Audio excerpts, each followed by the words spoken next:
हे बघा अशा प्रकारे आपल्या ह्या सर्व शंकरपाळ्या तळून झाल्या आहेत आणि तुम्हाला एक आता मोडून दाखवते. एकदम खुसखुशीत होतात.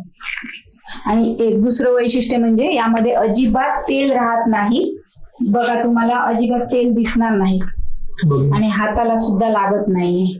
तर शंकरपाळ्या बनवण्यासाठी हा मी अर्धा किलो मैदा घेतलेला आहे. तर आता त्यामध्ये बाकीचं साहित्य काय काय घालायचं, तर हा 1 चमचा ओवा जरा हातावर असा हे करून घालायचा.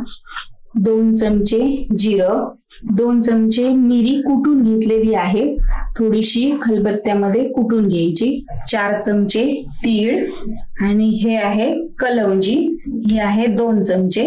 ती घालूया म्हणजे खाताना चांगली लागते आणि पांढऱ्या शंकरपाळ्यांवर दिसायला पण चांगलं दिसतं. आणि हे 1.5 चमचा मीठ म्हणजे 1.5 टीस्पून, अंदाजे एवढा चमचा असतो त्या चमच्याने मी हे सर्व साहित्य घेतलं आहे. मी ह्या टीस्पूनने घेतला आहे, पण तुमच्याकडे जर नसेल तर तुम्ही ह्या एवढ्या चमच्याने घेऊ शकता. आणि आता हे सर्व साहित्य असं मिक्स करून घेऊया. आता आपलं साहित्य तर मिक्स होत आहे, पण तोपर्यंत आपण हा तर पहिला व्हिडिओ असणार आहे. यानंतर तुम्हाला दिवाळीचा कुठला पदार्थ बघायला आवडेल आणि जर तुम्ही याआधी बनवत असाल तर त्यामध्ये काय चुका होतात ते आम्हाला तसं कमेंट करून सांगा. म्हणजे आम्ही ज्यावेळेस तो पदार्थ बनवू त्यावेळेस त्या चुका पण त्यामध्ये कव्हर होतील आणि व्यवस्थित तुम्हाला सांगता येईल. हा, सांगितलं तर आम्हाला समजणार की काय प्रॉब्लेम आहे ते, नंतर आम्ही सांगू शकतो. तर आता इथे मी हे अर्धा कप तूप घेतलं आहे. तर आता तुम्हाला मी सांगितलं ना की शंकरपाळ्या कडक होतात किंवा मऊ पडतात, तर त्यासाठी काय करायचं, तर इथे आता मी खुसखुशीत शंकरपाळी होण्यासाठी हे तूप गरम करून घेणार आहे. म्हणजे चांगलं कडकडीत करून घ्यायचं. तुमच्याकडे जर असा कप नसेल तर तुम्ही अशा वाटीने अर्धी वाटी तूप घ्यायचं. तर आता ह्याच्यामध्ये काढून घेते. म्हणजे बरेच जण जे सांगतात की आमच्या शंकरपाळ्या कडक होतात, तर त्याचं कारण काही तूप असू शकतं. तूप प्रमाणात घातलं की व्यवस्थित होतं. ते थोडं कमी जरी झालं तरी शंकरपाळ्या कडक होऊ शकतात असं आहे. म्हणून हे प्रमाण जे मी सांगितलंय त्या प्रमाणात तुम्ही करून बघा, तुम्हाला नक्कीच त्या आवडतील. आणि जे काय आहे ते डिस्क्रिप्शन मध्ये तुम्हाला मिळून जाईल. आणि तूप आता चांगलं कडकडीत तापलंय. तर आता हे यावर ओतूया आणि चमच्यानेच असं मिक्स करून घेऊया. हाताने करायला गेलं तर हात भाजू शकतो. तूप सगळं असं पिठाला चांगलं लावून घ्यायचं. हे तूप आता थोडं म्हणजे घातल्यावर थंड झालं. आता हाताने सर्व पिठाला व्यवस्थित लावून घ्यायचं. पूर्ण पिठाला लागलं गेलं पाहिजे. काही जणांना समजत नाही किती पाणी घ्यायचं काय घ्यायचं ते. तर आता मी तुम्हाला वाटीने पाणी घेऊन दाखवते म्हणजे तुमच्या लक्षात येईल. तर आता हे एकदम पाणी घालायचं नाही, थोडं थोडं पाणी घालून पीठ आपण चांगलं मळून घेऊया. वाटीने किती वाटी घेतला बघते ना आता या वाटीने किती वाटी लागतंय ते. एकदम घट्टही मळायचं नाहीये आणि एकदम सैलही मळायचं नाही. असं थोडं थोडं पाणी टाकून मैदा हा मळून घ्यायचा. एकदम पाणी ओतायचं नाही, पातळ होऊ शकतं. आणि कलौंजी म्हणजे कांद्याचं बी असतं. हे बरेच पदार्थांमध्ये वापरतात. हे तुम्हाला किराणा मालाच्या दुकानामध्ये सुद्धा मिळू शकतं. मी आता तुम्हाला दाखवायचं म्हणून हे वाटीचं प्रमाण चमच्याचं प्रमाण दाखवते, पण मी बनवताना सगळं अंदाजानेच घालत असते आणि बनवत असते. हे बघा एवढं हे घट्ट पण नाहीये आणि एकदम मऊ सुद्धा नाहीये. आणि एवढ्या पिठासाठी 1 वाटी पाणी लागलं बरोबर, कमी जास्त अजिबात नाही. आता ही वाटी म्हणायला गेलं तर 200 ग्रॅमची वाटी आहे. तर याला आता झाकून 20 मिनिटं ठेवून देऊया. झाकल्यामुळे काय होईल, झाकलं की जरा अजून चांगलं ते जे साहित्य आपण वापरलंय त्यामध्ये ते चांगलं मुरलं जाईल. तर आता आपल्या पिठाला 20 मिनिटं झाली आहेत. आता बघूया की तयार झालंय की नाही. बघा पिठ आता आपलं चांगलं मुरलंय. तर परत एकदा याला चांगलं मळून घ्यायचं. तर आता एवढा एक गोळा घ्यायचा.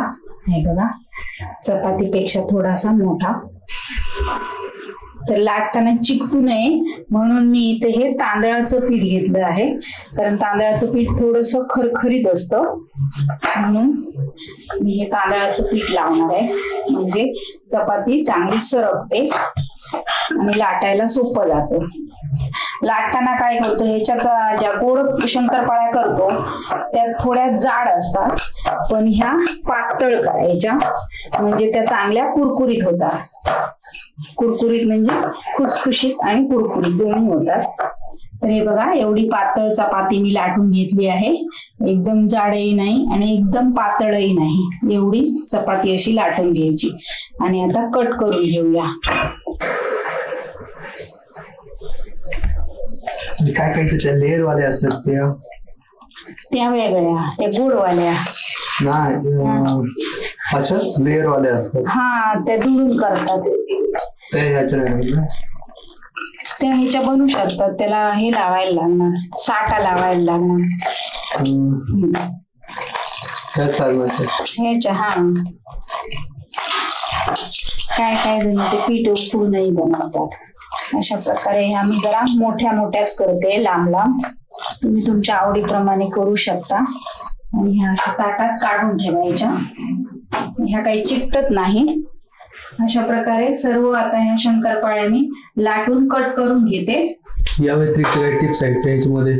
आता अजून काय लाटताना काय नाही, लाटताना एक टिप्स आहे म्हणजे अजून जर तुम्ही चॅनलला सबस्क्राईब केलं नसेल तर चॅनलला सबस्क्राईब करा. अजून वेगळ्या प्रकारे तिखट शंकरपाळ्या पण बनवतात, पण त्या गव्हाच्या पिठाच्या बनवतात. जर त्या तुम्हाला त्या बघायच्या असतील तर मला कमेंट करून सांगा, मग तेही मी दाखवू शकते. काही जणांना मैदा आवडत नाही तर त्यांच्यासाठी गव्हाच्या पिठाच्या शंकरपाळ्या पण आपण बनवू शकतो. जर 10 जणांनी जरी कमेंट केल्या दाखवा म्हणून, तर मग त्याचा व्हिडिओ या ह्याच्यामध्येच आपण कव्हर करूया.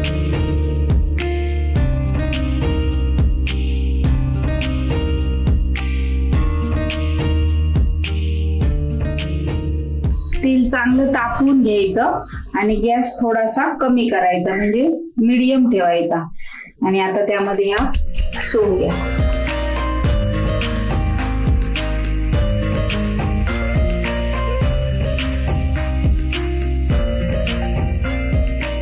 म्हणजे तापवून घ्यायचं आणि गॅस कमी करायचा. एकदम खूप तापलं तर काय होतं, लगेच त्या लाल होतात. आणि असं लगेच लाल झाल्या म्हणजे त्या चांगल्या भाजल्या जातात असं नाही, कारण त्या एकदम लगेच लाल झालेल्या असतात आणि आतून थोड्या कच्च्या राहतात. म्हणून एकदमही खूप कडकडीत तेल करायचं नाही. थोडं तापलं की थोडासा गॅस कमी करायचा. थोडं म्हणजे चांगलं तापल्यानंतरच, खूप जास्त वेळ तापवलं तर हे असं होतं, मग पटकन त्या टाकल्याबरोबर लाल होतात.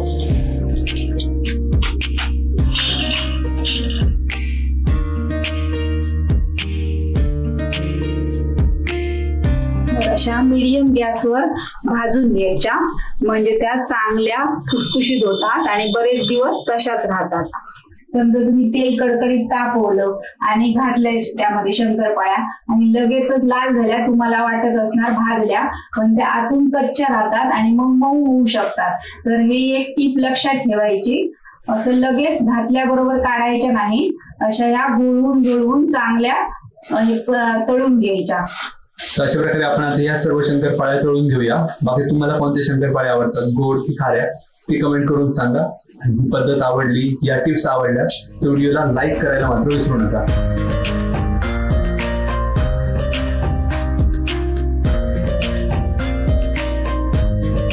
बघा, अशा प्रकारे आपल्या या सर्व शंकरपाळ्या तळून झाल्या आहेत आणि तुम्हाला एक आता मोडून दाखवते.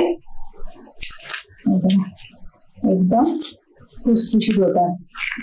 आणि एक दुसरं वैशिष्ट्य म्हणजे यामध्ये अजिबात तेल राहत नाही.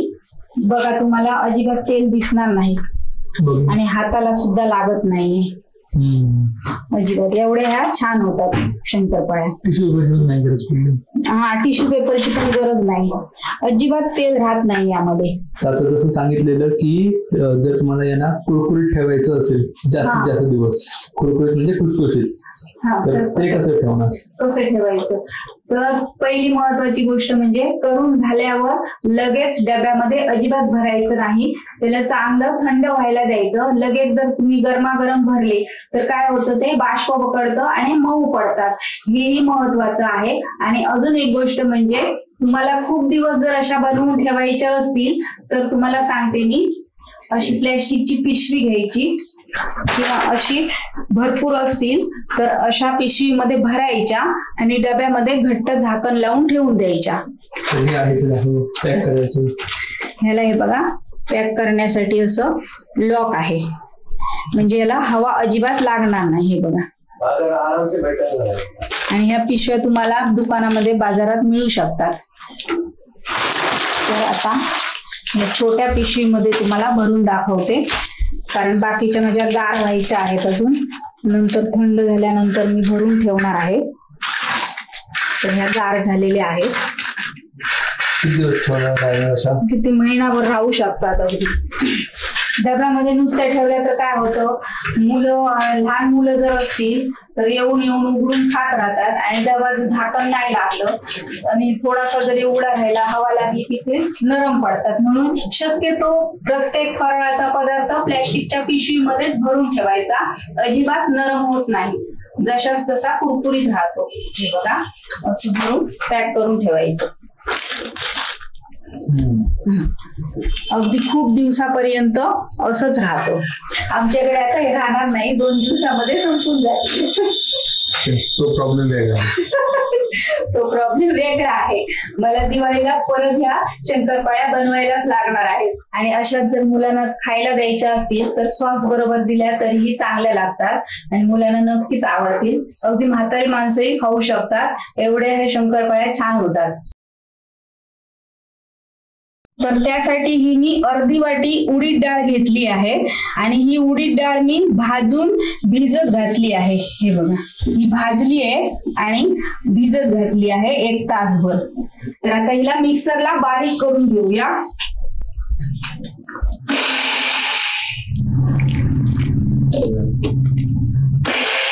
तर हे बघा एकदम बारीक पेस्ट करून घ्यायची.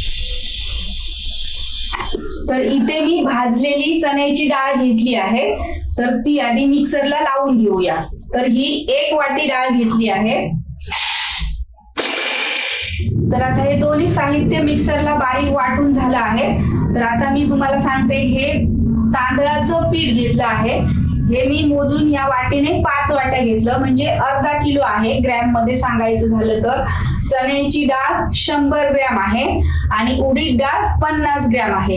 हे एवढं साहित्य लक्षात ठेवायचं. म्हणजे 5 वाटी तांदळाचं पीठ, 1 वाटी चणा डाळ आणि अर्धी वाटी उडीद डाळ, हे वाटीचं प्रमाण झालं. तर आता हे सर्व साहित्य या पिठामध्ये घालून घेऊया. ही डाळ एवढी बारीक करून घ्यायची, एकदम शक्यतो बारीक दळून घ्यायची. तर हे डाळीचं पीठ चाळून घेऊया. तर आता हे डाळीचं पीठ पण चाळून घेतलं आहे. आता त्यामध्ये जे काही साहित्य घालणार आहे तेही तुम्हाला दाखवते. चवीला मीठ, मी हे 1 चमचा मीठ घेतला आहे. 1 चमचा ओवा, हातावर जरा असा मळून घेऊया. 2 चमचे तीळ आणि हे 2 चमचे लाल तिखट आणि हे जी उडदाची डाळ आपण वाटून घेतली आहे ती सुद्धा घालून घेऊया. आधी हे मिक्स करून घेऊया. आधी हे पीठ मिक्स करून घेते आणि त्याच वाटीने हे अर्धी वाटी तेल. आणि आता हे तेल चांगलं मिक्स करून घेऊया, पूर्ण पिठाला लावून घेऊया. तर हे बघा, हे असं तेल चांगलं चोळून घ्यायचं पिठाला, म्हणजे चकली चांगली खुसखुशीत होतात. आणि हे प्रमाण मी सांगितलंय, तुम्ही कमी जास्त करू शकता. तुमचं पीठ जर जास्त असेल तर थोडं जास्त घ्यायचं प्रमाण, कमी असेल तर कमी घ्यायचं. आणि आता हे डाळ जी वाटून घेतली आहे उडदाची ती सुद्धा घालून घेऊया. हे सर्व साहित्य आपल्या घरामध्ये असतंच, त्यामुळे आपण कधीही अशी चकली पटकन बनवू शकतो. तर आता हे पीठ मळण्यासाठी मी थंड पाणी घेतलं आहे. तर हे आता थोडं थोडं घालून पीठ भिजवून घेऊया. आणि यामध्ये हळद घालायची नाही, त्यामुळे या चकल्यांमध्ये मी हळद घातलेली नाहीये. बाकी आपण चकली बनवतो त्यामध्ये हळद घालतो, पण यामध्ये हळद नाही घालायची. खमंग कारवारी चकली आहेत, त्यामुळे यामध्ये हळद नाही घालत. तर आता पीठ आपलं मळून झालं आहे. पीठ घट्टच मळायचं, पातळ नाही करायचं. हे बघ एवढं. तर 5 मिनिटं याला मी झाकून ठेवते. तर आता 5 मिनिटं झाली आहेत. तर आता आपण चकल्या बनवायला घेऊया. पीठ एकदा मी परत असं मळून घेते आणि याला आता तेल लावून घेऊया. मी चकलीची प्लेट घेतली आहे, हे बघा, आणि याला आपण आतून तेल लावूया. आणि असं साच्यामध्ये घालायच्या आधी पीठ असं मळून घ्यायचं.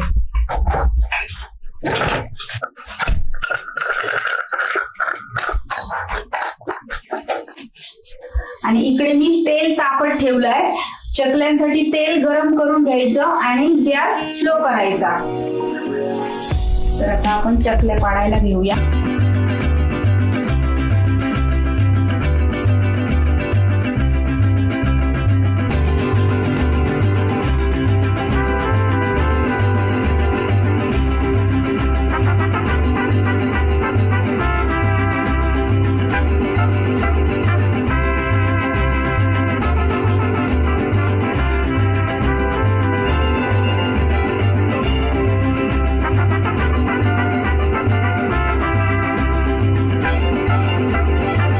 हे जे टोक असतं ते व्यवस्थित चिकटवून घ्यायचं, म्हणजे ती तेलामध्ये सोडल्यावर सुटत नाही चकली. जर तुम्ही अलगद तसं ठेवलं तर ती तेलामध्ये घातल्यानंतर चकली सुटून विरघळतात. हे बघ, हे टोक असं चिकटवून घ्यायचं. तर इकडे तेल चांगलं तापलेलं आहे आणि मी एकदम गॅस स्लो केलेला आहे. तर आता यामध्ये चकली सोडूया.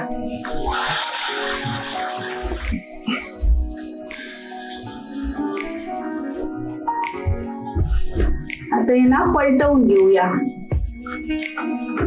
चकली बनवताना अजून काही टिप्स आहेत. ती पहिली टिप म्हणजे तेल चांगलं तापवून घ्यायचं आणि नंतर गॅस स्लो ठेवायचा. दुसरी गोष्ट, चकल्या घातल्याबरोबर लगेचच काढायच्या नाही, त्यांना चांगलं तळून घ्यायचं. कारण लगेच जर तुम्ही चकल्या काढल्या तर त्या नरम पडणार. काढल्या असं वाटणार आपल्याला की कुरकुरीत झाल्या आहेत, पण तसं होत नाही. चकल्या चांगल्या तळल्या गेल्या पाहिजे तरच त्या कुरकुरीत राहतात, नाहीतर थोड्या वेळाने त्या मऊ पडतात. हे पण एक लक्षात ठेवायचं. पलटून अशा त्यांना तळून घ्यायच्या. तर हे बघा, हे आता बुडबुडे यायचे बंद झाले, म्हणजे आपल्या हे चकल्या चांगल्या तळून झाल्या आहेत आणि थोडा कलर सुद्धा त्याचा बदलला आहे. मी आता ही सर्व चकली तळून घेते आणि तळून झाल्यावर तुम्हाला मोडूनही दाखवणार आणि खाऊन सुद्धा दाखवणार आहे की ती कुरकुरीत झाली आहे ते. तर आता तळून झाल्यावर मग बघूया. चकल्या अशा काढून ठेवायच्या कडेला, म्हणजे तेल असलेलं यामध्ये येतं आणि यामध्ये तेल अजिबात राहत नाही. काही चकल्यांमध्ये तेल राहतं, पण हे बघा, यामध्ये अजिबात तेल राहिलेलं नाही. एकदम तेलाशिवाय दिसते की नाही चकली. अजून एक टिप म्हणजे, चकल्या आपण तळतो तेव्हा एकदम गॅस स्लो असतो, तर दुसऱ्या चकल्या घालायच्या आधी थोडासा गॅस मोठा करायचा, म्हणजे कारण तेल थंड झालेलं असतं थोडं, तर थोडासा मोठा करायचा आणि दुसरी नवीन चकली त्यामध्ये सोडायची आणि 1 ते 2 मिनिटांनी गॅस बारीक करायचा. तर बघा किती मस्त आपली काटेदार चकली तयार झाली आहे. काटे पण असे काटे यायला पाहिजे, तर ती चकली दिसायला छान दिसतात आणि खायला पण छान कुरकुरीत लागतात. तर आपली मस्त पैकी अशी काटेदार झटपट अशी कारवारी खमंग चकली तयार झाली आहे. तर म्हणजे ही कारवारी चकली आहे. तर तुम्हाला यातलं एक मोडून दाखवते. इतकी मस्त झाली आहे आणि खाऊनही दाखवते तुम्हाला त्याचा आवाज. बघा किती मस्त कुरकुरीत, अगदी तेल अजिबात राहत नाही. त्याच्यामध्ये इतकी मस्त झाली आहे एकदम, आणि चवीला सुद्धा छान झाली आहे. तर तुम्ही अशा प्रकारे बनवून बघा, तुम्हाला ही अशी चकली आवडतील. आणि नवीन असाल तर चॅनलला सबस्क्राईब करा आणि व्हिडिओला जास्तीत जास्त लाईक करा आणि शेअर करा. हे बघा, आणि मी सांगितल्याप्रमाणे कढईला चिकटवून ठेवल्यामुळे यामध्ये तेल अजिबात राहिलेलं नाही. हे बघा, तो सुद्धा बघा किती मस्त आतून जाळी पडली. अशी जाळी पडायला पाहिजे म्हणजे आपले अनारसे व्यवस्थित झाले असं समजायचं. तर अनारशांसाठी इंद्रायणी तांदळाची कणी घेतली आहे. तुम्ही कोणतेही तांदूळ वापरू शकता, असं काही नाही हेच वापरायला हवं असं. पण हे सुगंधित तांदूळ म्हणजे वासवाले तांदूळ जे असतात शक्यतो ते वापरायचे, कारण त्याचे अनारसे चांगले खुसखुशीत होतात आणि चांगले होतात. 3 दिवस यांना भिजवून घेतलेलं आहे. आणि काय करायचं, भिजत घातल्यानंतर रोज त्याचं सकाळ संध्याकाळ तांदूळ धुवून पाणी बदलून टाकायचं आणि नवीन पाणी ओतायचं. म्हणजे काय होतं, त्याला आंबट वास येत नाही आणि अजिबात खराब होत नाही. त्यामुळे हे एक लक्षात ठेवायचं. तर आता हे 3 दिवस झाले आहेत माझ्या तांदळांना. आता यातलं मी पाणी काढून घेणार. तर तांदूळ असे चाळणीवर घेऊन त्याचं सर्व पाणी काढून टाकायचं. हे बघा, तर यातलं आता पाणी निथळलं आहे. तर याला आता फॅन खाली सुकवून घ्यायचं. हे तांदूळ उन्हामध्ये सुकवायचे नाहीयेत. आणि सुकवताना एक गोष्ट अजून लक्षात ठेवायची, हे तांदूळ पूर्णपणे सुकवून कोरडे करायचे नाहीत. तसं जर तुम्ही केलं तर त्याचं पीठ बारीक येणार नाही. तर थोडेसे ओलसर असतानाच मिक्सर लावायचे म्हणजे त्याचं पीठ चांगलं येतं. तर आता याला मी फॅन खाली थोडस वाळत घालणार आहे. तर इथे आता मी स्वच्छ एक बेडशीट घेतली आहे आणि त्यावर हा कपडा घातलाय. त्यावर आता हे तांदूळ मी वाळत घालणार आहे. तर यांना आता थोडा वेळ असंच फॅन खाली ठेवून देऊया आणि थोडेसे सुकले की आपण मिक्सरला लावून घेणार आहोत. तर हे बघा, यातलं आता पाणी पूर्ण गेलं आहे. म्हणजे एकदम सुकलेही नाहीये आणि एकदम पाणी पण नाहीये. हे बघा, असे एवढे ओलसर असायला पाहिजे. आता हे आपण मिक्सरला बारीक करून घेऊया. तर एवढे ओलसर असतानाच तांदूळ मिक्सरला लावून घ्यायचे. जर जास्त सुकले तर ते बारीक होणार नाही. आपल्याला एकदम बारीक पीठ हवं आहे त्याचं. तर आता हे मिक्सरला लावून घेऊया. आणि अजून एक महत्वाची गोष्ट म्हणजे पीठ एकदम बारीक मैद्याची चाळणी असते त्या चाळणीने चाळून घ्यायचं. रव्याच्या किंवा थोडी मोठी असेल तर ती चालणार नाही. एकदम बारीक पीठ असायला हवं. हे बघा, आणि थोडीशी कणी राहील ते परत आपण जेव्हा दुसरे तांदूळ दळणार त्यामध्ये टाकून द्यायची. ओलसर असल्यामुळे बघा पटकन एकदम बारीक झालं पीठ. तर आता हे सर्व तांदूळ मी लावून घेते मिक्सरला, नंतर आपण बघूया. तर हे बघा, चाळून चाळून जी थोडीशी कणी राहते ती सुद्धा शेवटी मिक्सरला बारीक करून घ्यायची. तर आता मी हे 1 वाटी पीठ घेतलंय त्यातलंच, आणि हे अर्धी वाटीपेक्षा थोडस कमी गुळ घेतलं आहे. आता यामध्ये हे गुळ घालून घेऊया. एकदम मी घालणार नाही गुळ, कारण एकदम जर घातलं तर कधी कधी गुळ ते तवतं आणि पीठ आपलं पातळ होतं. तर हे थोडं थोडं घालून असं पीठ लावून घ्यायचं. आणि यामध्ये हे 1 चमचा तूप घालून घेऊया. तर आता हे घेतलं आहे ते गुळ सुद्धा मी यामध्ये घालते. तर आता हे घेतलेलं सर्व गुळ मी यामध्ये घालून घेतलेलं आहे. तर आता याला चांगलं मिक्स करून घेऊया. हाताने असं चांगलं मिक्स करून घ्यायचं. आणि याला पाण्याचा अजिबात हात लावायचा नाही. आणि समजा हे तुम्ही पीठ असं बनवून डब्यामध्ये भरून ठेवलं तर जास्त दिवस राहतं. ते फ्रीज मध्ये ठेवायचं तर 1-2 महिने चांगलं राहतं. पण समजा तुम्हाला करायचे असतील अनारसे तेव्हा ते पीठ काढून बाहेर ठेवायचं. आणि जर कोरडं झालं तर थोडासा फक्त अगदी पाव चमचाभर त्यामध्ये दूध घालायचं आणि पीठ मळून घ्यायचं. ते आपोआप व्यवस्थित होतं. जास्त अजिबात घालायचं नाही, फक्त पाव चमचा किंवा हाताला दूध लावून ते पीठ मळून घ्यायचं. तर आता हे गुळ आणि मिक्स करून झालं आहे. तर त्याचे असे गोळे बनवायचे. असे गोळे बनवून स्टीलच्या डब्यामध्ये भरून ठेवायचे आणि 3ऱ्या दिवशी याचे अनारसे बनवायचे. म्हणजे ते गुळामध्ये पीठ चांगलं मुरलं जाईल आणि गुळाचे जे खडे असतील ते चांगले वितळले जातील आणि अनारसे चांगले खुसखुशीत होतील. तर आता या गोळ्यांना मी भरून डब्यामध्ये ठेवून देणार आहे. तर तुम्हाला प्रमाण दाखवण्यासाठी मी 1 वाटी आणि अर्धी वाटीमध्ये थोडस कमी गुळ घेतलं होतं तुम्हाला समजण्यासाठी. तर आता हे बाकीचं पीठ आहे ते सुद्धा मी गुळ घालून मळून घेते. तर आता हे असे मी गोळे बनवून ठेवले आहेत. तर यांना आता मी झाकून ठेवून देणार आणि हे 3 दिवसानंतर मी बनवणार आहे. जर तुम्हाला लगेच बनवायचे असतील तर हे मी पहिले जे तुम्हाला दाखवलं होतं प्रमाणामध्ये वाटीमध्ये पीठ आणि अर्धी वाटी म्हणजे अर्धी वाटीपेक्षा थोडस कमी गुळ घेऊन जे पहिले मी 2 गोळे बनवले होते त्याचे आता तुम्हाला मी लगेच बनवून दाखवणार आहे. लगेच बनवले तरी होतात पण काय करायचं 1 तासभर यांना गोळ्यांना या तसंच झाकून ठेवायचं आणि नंतर बनवायला घ्यायचे. तर आता हे गोळे हे बघा 1 तास ठेवल्यामुळे हे थोडेसे वितळले म्हणजे पीठ आता हे थोडं चांगलं पातळ झालं. हे बघा तर आता याला परत चांगलं मळून घ्यायचं म्हणजे त्यामध्ये जर गुळाचे खडे असतील तर त्या पिठामध्ये एकजीव व्हायला पाहिजे. तर हे बघा असं चांगलं मळून घ्यायचं जर तुम्हाला लगेच करायचं असेल तर. आणि आपण जे गोळे बनवून ठेवतो त्यातलं गुळ ते चांगलं वितळलं जातं 2-3 दिवसानंतर. 3 दिवसानंतर जेव्हा आपण बनवतो तेव्हा ते पिठामध्ये ते गुळ चांगलं मुरलेलं असतं त्यामुळे ते व्यवस्थित होतं. पण लगेच बनवायचं असेल तर हे परत एकदा चांगलं मळून घ्यायचं पीठ आणि तेही मळून घ्यायचं पण हे लगेच बनवायचं असल्यामुळे जरा जास्त मळून घ्यायचं. हे बघा म्हणजे त्यामध्ये गुळाचे खडे राहणार नाही. तर बऱ्याच जणांचा प्रश्न असतो म्हणजे मी मागे जो व्हिडिओ टाकला त्या व्हिडिओला बऱ्याच जणांनी कमेंट करून विचारलं होतं की आमचे अनारसे विरघळतात त्यासाठी काय करायचं. तर पहिली गोष्ट म्हणजे गुळ चांगलं असायला पाहिजे. गुळ जास्त झालं तरी विरघळू शकतात आणि चिवट होऊ शकतात. तर गुळ जर समजा खारट असेल किंवा आंबट असेल तर अनारसे नक्कीच विरघळतात. तर तेही लक्षात ठेवायचं. गुळ चांगलं ताजं बघून घ्यायचं म्हणजे अनारसे अजिबात बिघडणार नाही.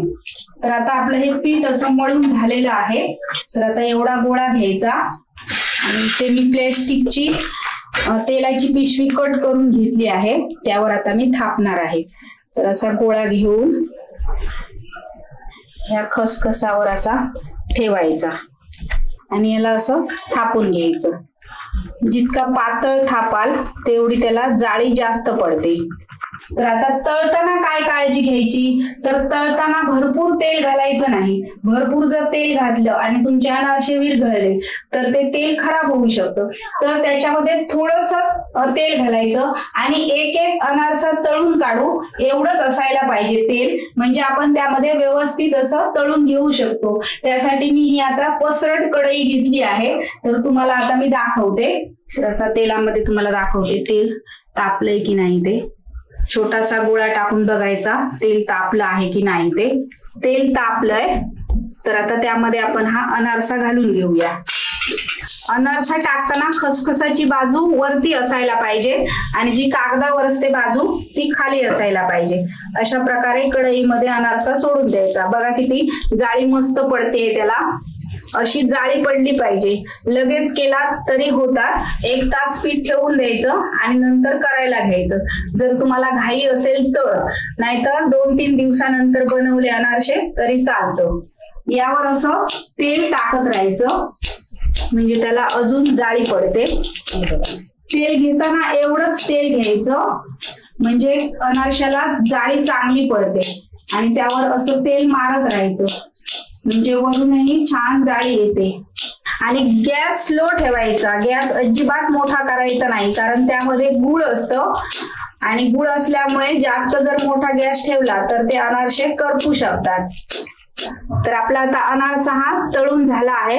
तर याला आता मी काय करणार इथे असं लावून ठेवणार म्हणजे त्यामध्ये जे तेल जातं आतमध्ये तेल भरलं जातं जाळी पडल्यामुळे ते निथळून या तेलामध्ये येईल. तशाच प्रकारे आता दुसराही अनारसा तुम्हाला एक बनवून दाखवते.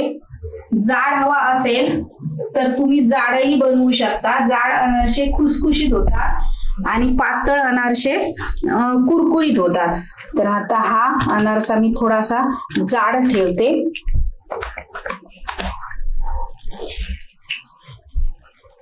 तर हा बघा जाड अनारशाला सुद्धा चांगली जाळी पडली आहे आणि चांगला फुगला आहे तो अनारसा.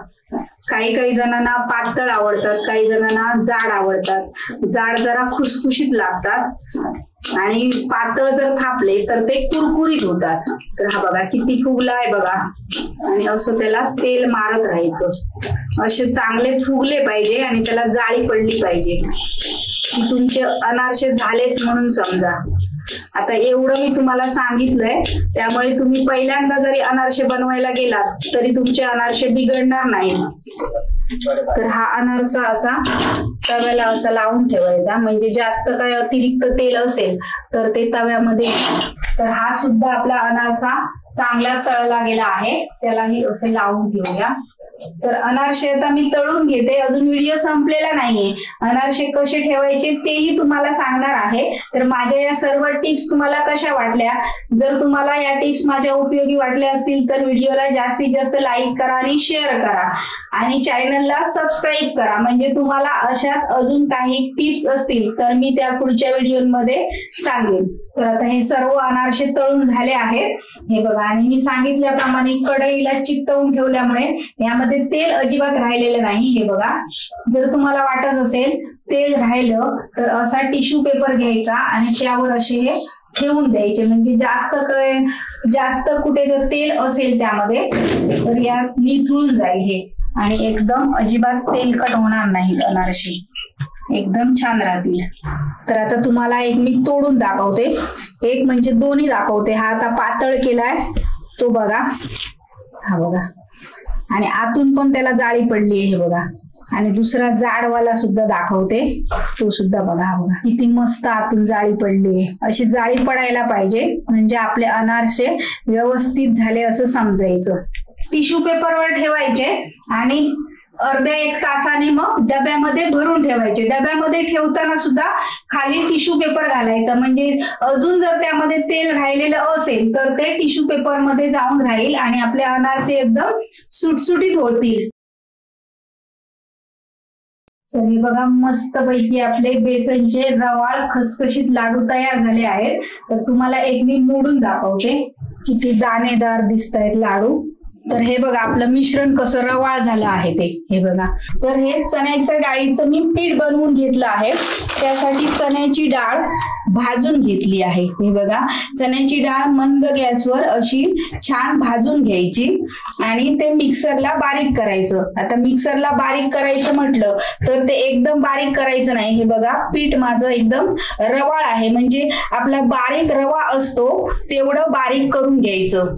एकदम बारीक पिठाचे लाडू तुम्ही बनवायला गेलात तर ते तोंडामध्ये चिकटणारच, कारण ते चिकटच होणार. एकदम बारीक पीठ घ्यायचं नाही, एकदम असं रवाळ पीठ घ्यायचं, म्हणजे त्याचे लाडू एकदम खसखशीत असे होतात. तर आता ही डाळ तर आपण चांगली भाजून घेतलेलीच आहे, तरी सुद्धा हे पीठ परत आपल्याला भाजायचं आहे. त्यासाठी इथे मी हे पाव किलो तूप घेतलं आहे. अर्धा किलो डाळीचं पीठ, त्यासाठी पाव किलो तूप, पण एवढं वापरणार नाही मी, लागेल तसं वापरणार आहे. आणि ही अर्धा किलो साखर घेतली आहे. मी पिठी साखर वापरणार नाहीये, त्याचं काय करायचं ते तुम्हाला सांगणार आहे नंतर. पहिला आपण आधी हे पीठ भाजून घेऊया. तर इकडे कढई ठेवली आहे, तर त्यामध्ये मी अर्ध तूप घालणार आहे. तूप जास्त झालं तरी ते लाडू गोल राहत नाही, एकदम अशाने ठेवल्यावर ते पसरतात. आणि गरमी असेल तर ते परत त्याचं बेसन तयार होतं, म्हणजे जे आपण बनवताना पातळ होतं तसं ते परत होतं. म्हणून तूप एकदम घालायचं नाही, लागेल तसं थोडं थोडं घालायचं, म्हणजे आपले लाडू व्यवस्थित होतात. हे सुद्धा लक्षात ठेवायचं. तर आता तूप मी तळलंय, आता हे बेसन घालून घेऊया त्यामध्ये. आणि बेसन आता मंद गॅसवर असं सतत परतत राहायचं, सतत त्याला ढवळत राहायचं. बेसन भाजायला जरा वेळ लागतो, कारण आपल्याला ते स्लो गॅसवर भाजायचं आहे. गॅस फुल नाही ठेवायचा, फुल ठेवला तर ते बेसन करपू शकतं. आणि ह्या गुठळ्या होतात त्या अशा सतत मोडत राहायच्या.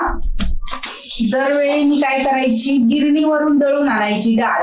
पण गिरणीवरून गिरणीवर म्हणजे घरघंटी असते त्यावरच दळून आणायची, पण ते काय व्हायचं, बारीकच द्यायची ती लोक पीठ, त्यामुळे लाडू चांगले व्हायचे नाही. पण या वर्षी मी आता ही डाळ मिक्सरलाच लावली आहे. तुमचा जर मिक्सर चांगला असेल ना तर डाळ चांगल्यापैकी बारीक होते, म्हणजे आपल्याला हवं तसं आपण करू शकतो. आणि समजा जर तुम्ही विकतचं बेसन पीठ आणलं आणि त्याचे जर लाडू बनवायचे असतील तर त्यामध्ये एकदम बारीक लाडवाचा रवा असतो तो भाजून घालायचा, म्हणजे ते लाडू खाताना तोंडामध्ये चिकटणार नाही आणि व्यवस्थित होतील. एवढं जर तुम्हाला डाळ भाजून दळायची नसेल आणि तसं करायचं असेल तर तुम्ही रवा वापरायचा, म्हणजे ते लाडू व्यवस्थित होतात. पण नुसत्या बेसनचे लाडू तुम्हाला होणार नाहीत चांगले, त्यासाठी तुम्हाला डाळ भाजूनच त्याचं रवाळ पीठ काढावं लागणार. तर यामध्ये मी अजून थोडं तूप घालणार आहे. बेसन हे भाजण्यासाठी 20 ते 25 मिनिटं लागतातच, तरच ते चांगलं व्यवस्थित भाजलं जातं. आणि बेसन चांगलं भाजलं गेलं पाहिजे तरच त्याचे लाडू चांगले चविष्ट लागतात. कच्चं बेसन राहिलं तर ते खाताना कच्चं लागणार, असं वाटणार की कच्ची डाळ खातो आहे. तर हे सुद्धा एक लक्षात ठेवायचं. तर आता हे बेसन भाजायला मला बरोबर अर्धा तास लागला आहे. जर तुम्हाला चविष्ट लाडू खायचे असतील तर भाजायला थोडा वेळ द्यायला लागतो आणि सतत ढवळत राहायचं, म्हणजे थोडा तुमचा हातही दुखू शकतो, थांबवायचं नाही मध्ये.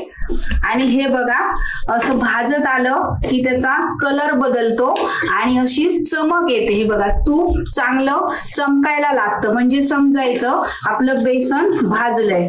आणि कलर सुद्धा असा बदललाय, थोडा कलर बदलायलाच हवा, म्हणजे ते चांगले लागतात लाडू. तर असा घरभर घमघमीत सुगंध सुटतो बेसनचा भाजत आलं की. तर आता हे आपलं बेसन चांगल्यापैकी भाजलं आहे. तर आता मी काय करणार आहे, यावर ना थोडस पाण्याचा हापका मारणार आहे, म्हणजे चमचाभर,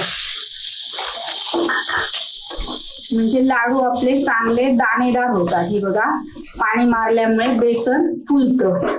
तर ही एक टीप लक्षात ठेवायची, थोडासा पाण्याचा हापका मारायचा. पाणी राहत नाही, मग पाणी उडून जातं, पण बेसन दाणेदार अजून बनतं. आणि अर्धा किलो बेसनसाठी मी फक्त 200 ग्रॅम तूप वापरलं आहे आणि ते 50 ग्रॅम तूप उरलं आहे. जास्त तूप झालं तरी लाडू पसरतात, म्हणून एवढंच तूप वापरायचं, म्हणजे लाडू चांगले घट्ट आणि दाणेदार होतात. तर आता हे बेसन मी ह्या परातीमध्ये काढून घेते. आणि एक महत्वाचं, व्हिडिओ पळवून पाहू नका, तुम्हाला अशी एक मी आयडिया सांगणार आहे, एका काजूपासून 25 ते 30 लाडू कसे बनवायचे. तर आता हे बेसन थंड होऊ दे, असं परातीत ओतून ठेवायचं. तर आता याला राहू दे. आता साखरेचं काय करायचं ते बघूया. तर साखर आता मी मिक्सरला लावणार नाहीये, कारण पिठी साखर तुम्ही वापरता, तर पिठी साखरेऐवजी मी याचा आता बुरा बनवणार आहे. बुरा किंवा तगार म्हणतात याला. तर त्यासाठी मी अर्धा किलो साखर घेतली आहे, म्हणजे या वाटीने 3 वाटी साखर, त्यामध्ये 1 वाटी पाणी घालायचं. आणि हे 1 वाटी पाणी घातलं. तर हे सर्व साहित्य मी डिस्क्रिप्शन मध्ये देऊन ठेवते. जर तुम्हाला काही प्रश्न पडलाच तर तुम्ही पहिलं डिस्क्रिप्शन चेक करायचं, म्हणजे तुम्हाला समजेल काय काय साहित्य आहे ते, आणि मग समजेल तुम्हाला कसं काय करायचं ते. तर इथे आता मी गॅस फुल ठेवलेला आहे आणि याला असं सतत ढवळत राहायचं.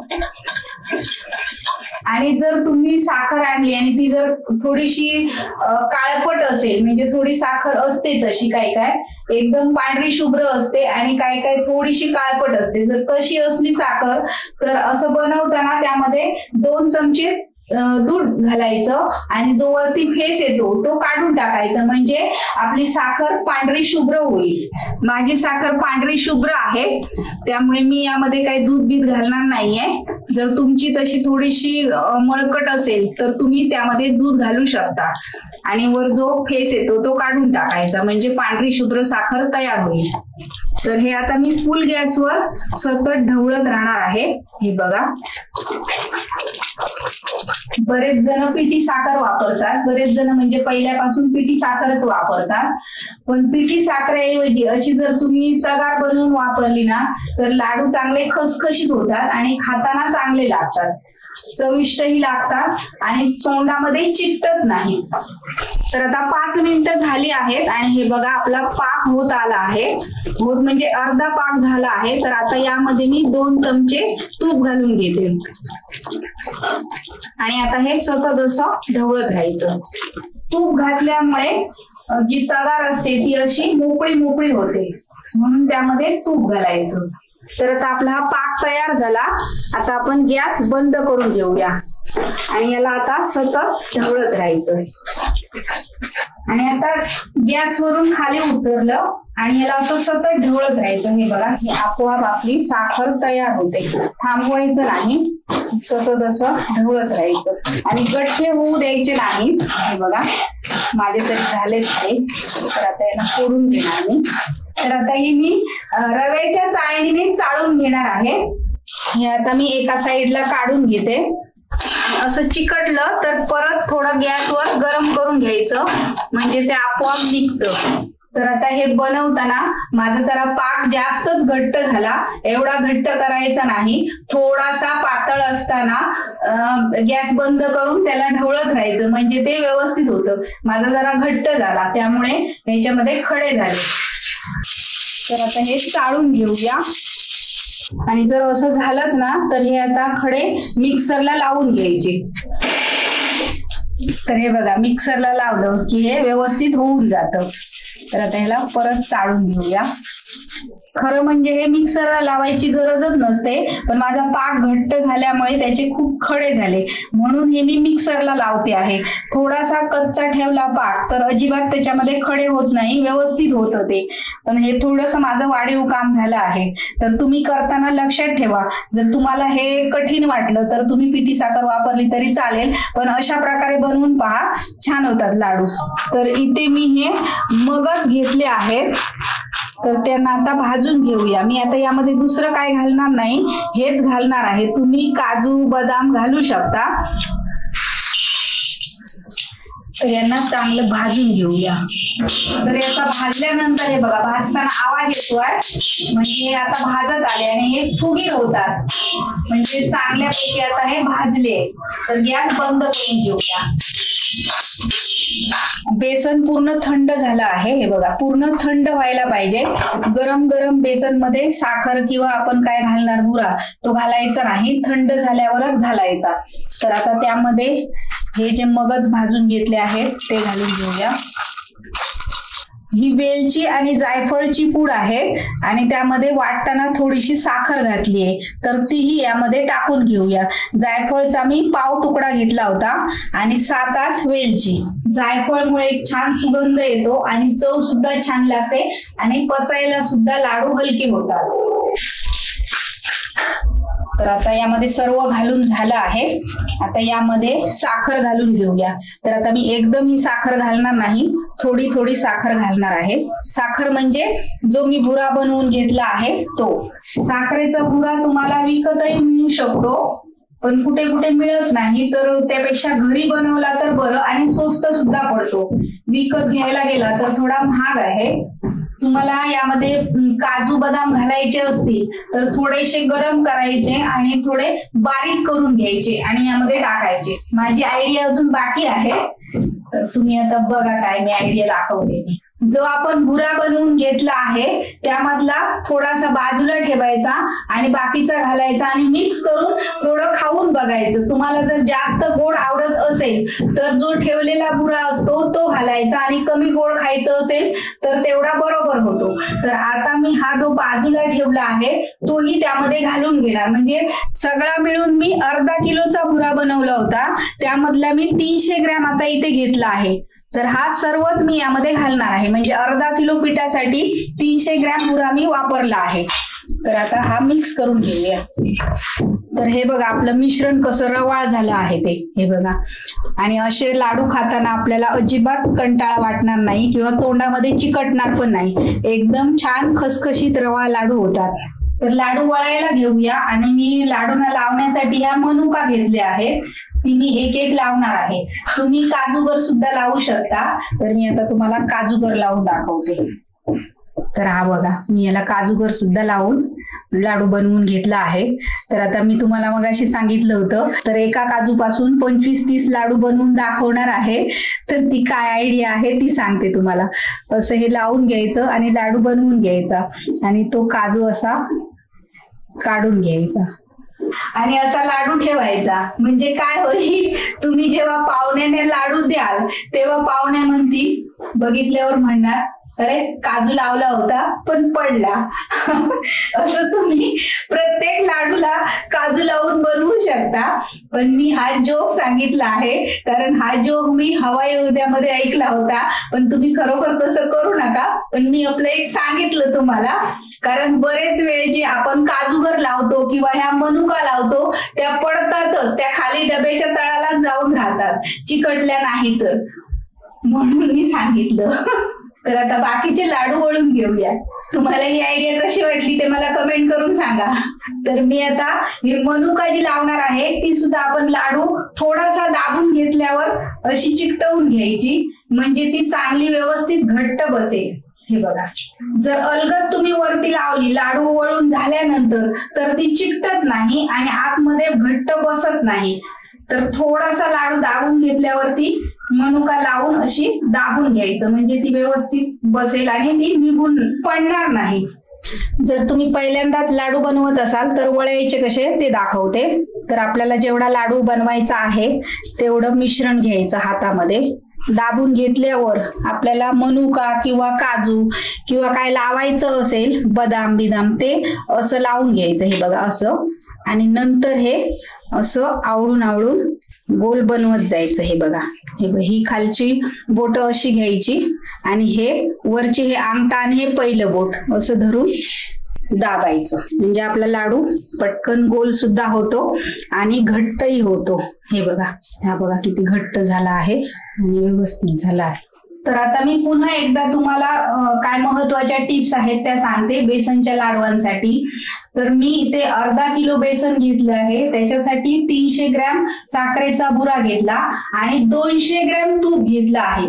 तूप सुद्धा जास्त झालं तर ते लाडू असे वितळतात आणि जर तुमच्याकडे गरमी असेल तर डब्यामध्ये भरून ठेवल्यावर ते लाडू सगळे एकत्र होणारच. हे 100% खरं आहे, कारण मी असे करून बघितल्यावर माझेही असे फसलेले आहेत. म्हणून तुम्हाला मी आता सांगते, जे मी प्रमाण सांगितलं आहे त्या प्रमाणातच करायचं. आणि पीठ बेसनचं रवाळच असायला पाहिजे, तरच ते लाडू असे चांगले दाणेदार आणि खसखशीत बनतात, नाहीतर ते चिकट होतात, तोंडात टाकल्यावर चिकटतात. तर ही महत्वाची टीप आहे, ती तुम्ही लक्षात ठेवायची. आणि अजून दुसरी गोष्ट, बेसन चांगलं कलर बदलेपर्यंत भाजून घ्यायचं, म्हणजे काय होतं, खाताना लाडू कच्चा लागत नाही. जर कच्चं बेसन राहिलं तर खाताना ते तोंडामध्ये कच्ची डाळ खातो असं वाटत राहणार. तर बेसनही चांगलं भाजून घ्यायचं आणि ते सुद्धा स्लो गॅसवर भाजायचं. गॅस अजिबात मोठा करायचा नाही आणि न थांबता ते ढवळत राहायचं, म्हणजे ते खाली चिकटणार नाही किंवा लागणार नाही, म्हणजे तुमचे लाडू अजिबात बिघडणार नाही. मी आता तुम्हाला एवढं सगळं सविस्तर आणि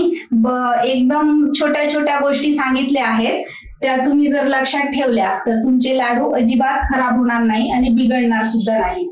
मी आता हे लाडू बनवून घेते, तोपर्यंत तुम्ही व्हिडिओला लाईक करा आणि माझ्या या टिप्स जर तुम्हाला आवडत असतील ना तर व्हिडिओ जास्तीत जास्त शेअर करा, सर्वांपर्यंत पोहोचला पाहिजे. आणि असेच टिप्स युक्त व्हिडिओ पाहण्यासाठी चॅनलला सबस्क्राईब करणं तितकंच गरजेचं आहे. तर तुम्ही आताच सबस्क्राईब करून ठेवा. तर हे बघा, मस्तपैकी आपले बेसनचे रवाळ खसखशीत लाडू तयार झाले आहेत. तर तुम्हाला एक मी मोडून दाखवते, किती दाणेदार दिसत आहेत लाडू. असे दाणेदार लाडू व्हायला पाहिजे, म्हणजे खाताना ते घशात चिकटणार पण नाही आणि खायला छान लागतील. तर तुम्हाला आता मी व्यवस्थित एकदम समजून सांगितलं आहे, त्यामुळे मला वाटत नाही की तुमचे लाडू चुकतील आणि काही बिघड होईल म्हणून. तर अशा प्रकारे तुम्ही लाडू बनवा आणि त्याचा फोटो तुम्ही मला इंस्टाग्रामवर पाठवू शकता. त्याची लिंक मी डिस्क्रिप्शन मध्ये देऊन ठेवते. आणि व्हिडिओला सांगितल्याप्रमाणे लाईक करा, शेअर करा आणि बनवल्यानंतर मला कमेंट करून सांगा तुमचे लाडू कसे झाले आहेत ते.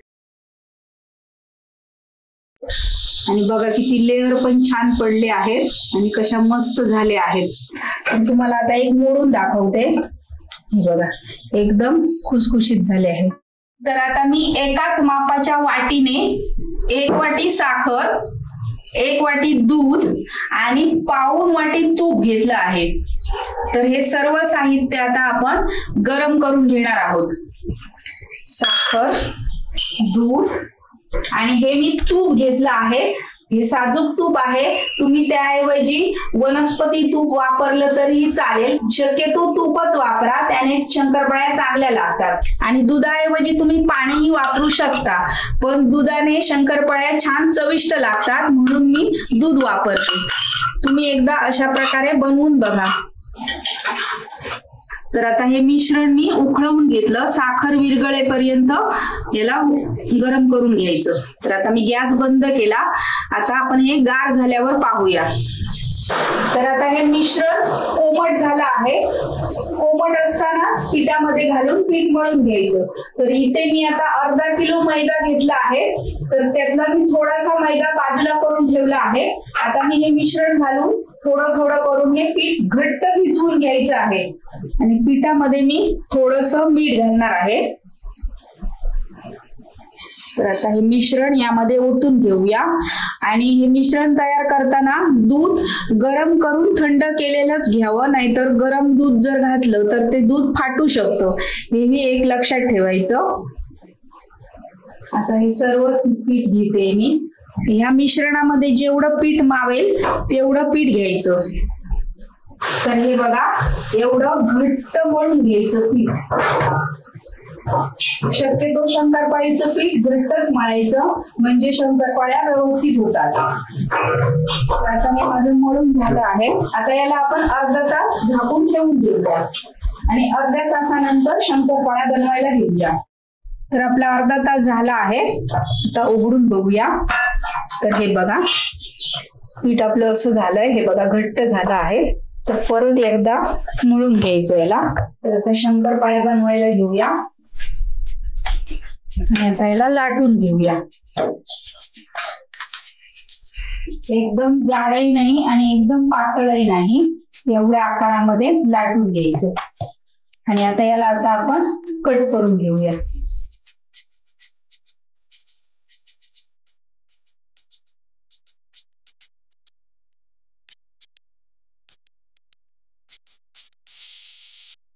जेवढे चौकोन आहेत तेवढे घ्यायचे. तर इकडे आता मी तेल गरम करायला ठेवलं आहे. तेल चांगलं गरम करून घ्यायचं कडकडीत. आणि नंतर आता त्यामध्ये या शंकरपाळ्या सोडायच्या. तर घातल्यानंतर थोड्या वेळाने चमच्याने असं जरा हलवून घ्यायचं, म्हणजे ते खाली चिकटणार नाही. मध्ये मध्ये जरा असं हलवत राहायचं, म्हणजे संपूर्ण ते चांगले भाजले जातील. शंकरपाळ्या तळून होत नाही तोपर्यंत गॅस एकदम स्लो ठेवायचा. तुम्ही जर फुल गॅस केला आणि तळायला गेलं तर काय होणार, बाहेरून त्या लाल होणार आणि तुम्हाला वाटेल की त्या भाजल्या आहेत, पण तसं होत नाही. आतमध्ये त्या कच्च्या राहतात. म्हणून स्लो गॅसवरच शंकरपाळ्या तळून घ्यायच्या. तर हे बघा, आता मी ज्या शंकरपाळ्या घातल्या त्या तळून झाल्या आहेत आणि त्यांचा कलर सुद्धा बदललाय. आणि बघा किती लेअर पण छान पडले आहेत आणि कशा मस्त झाले आहेत. आता पहिलं इथे तव्यावर काढून ठेवायचं आणि नंतर यांना टिश्यू पेपरवर काढून टाकायचं. ह्या ज्या लाटून घेतल्या त्याच मी तळल्यात. तर हे बघा, याची जाडी बघा आणि याची जाडी बघा, किती डबल झाली आहे शंकरपाळी. आणि त्या लेअर सुद्धा छान पडले आहेत. एवढ्या फुगून मोठ्या होतात. तर आता आपण काय केलं, हे तळून घेतले आहेत. तर गॅस आपला स्लो होता. तर परत जेव्हा आपण शंकरपाळ्या घालणार तेव्हा थोडासा गॅस मोठा करायचा. कारण काय होतं, त्या पहिल्याच्या तळेपर्यंत गॅस स्लो असल्यामुळे ते तेल थोडं थंड होतं आणि परत घालताना जर त्याच्यामध्ये घातलं तर ते शंकरपाळ्या विरघळू शकतात. मग थोडासा गॅस मोठा करायचा आणि शंकरपाळ्या आतमध्ये सोडायच्या.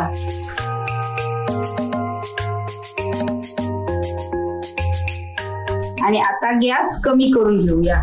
शंकरपाळ्या तेलात विरघळण्याचं अजून एक कारण आहे, ते सुद्धा मी सांगणार आहे तुम्हाला. ह्या शंकरपाळ्या तळून झाल्यावर सांगते. तोपर्यंत तुम्ही व्हिडिओ बघत राहा, मध्येच सोडून जाऊ नका. माझ्या टिप्स तुम्हाला आवडत असतील तर व्हिडिओला लाईक करा आणि जास्तीत जास्त शेअर करा.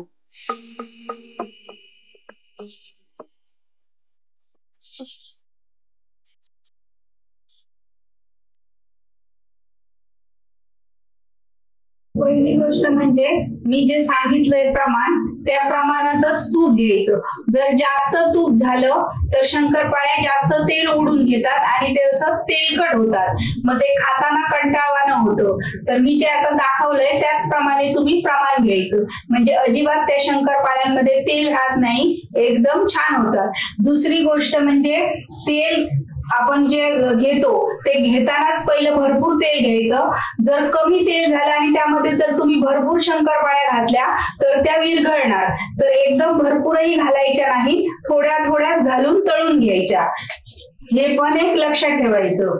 आपण जेव्हा शंकरपाळ्या बनवत असतो तेव्हा गॅस स्लो असतो आणि आपलं तेल थंड झालेलं असतं. तर दुसऱ्या वेळी जेव्हा आपण घालतो तेव्हा थोडासा गॅस मोठा करायचा आणि थोडं तेल गरम करून घ्यायचं आणि नंतर मग शंकरपाळ्या घालायच्या आणि गॅस कमी करायचा. असं हलवत राहायचं म्हणजे ते व्यवस्थित सगळ्या बाजूने भाजले जातील आणि खाली चिकटणार नाही. ह्या शंकरपाळ्या आपल्या आता छान भाजून झाल्या आहेत. तर ह्या मी आता टिश्यू पेपरवर घालून ठेवल्या होत्या, म्हणजे त्यामध्ये अजून जर तेल असेल तर ते टिश्यू पेपरला लागून जाईल. हे बघा, म्हणजे अजिबात तेल राहतच नाही. तुम्ही बघू शकता एकदम कोरड्या आहेत. आणि अजून एक गोष्ट म्हणजे जेवढं मी तूप सांगितलं तेवढंच घालायचं. कमी झालं तरी शंकरपाळ्या कडक होणार, जास्त झालं तर ते तेल जास्त खिचून घेतात आणि एकदम अशा तेलकट होतात. तर हे बघा, हे आता तेलकट पण झाल्या नाहीयेत आणि कडकही झाल्या नाहीत. तुम्हाला आता एक मोडून दाखवते. हे बघा, एकदम खुसखुशीत झाले आहेत.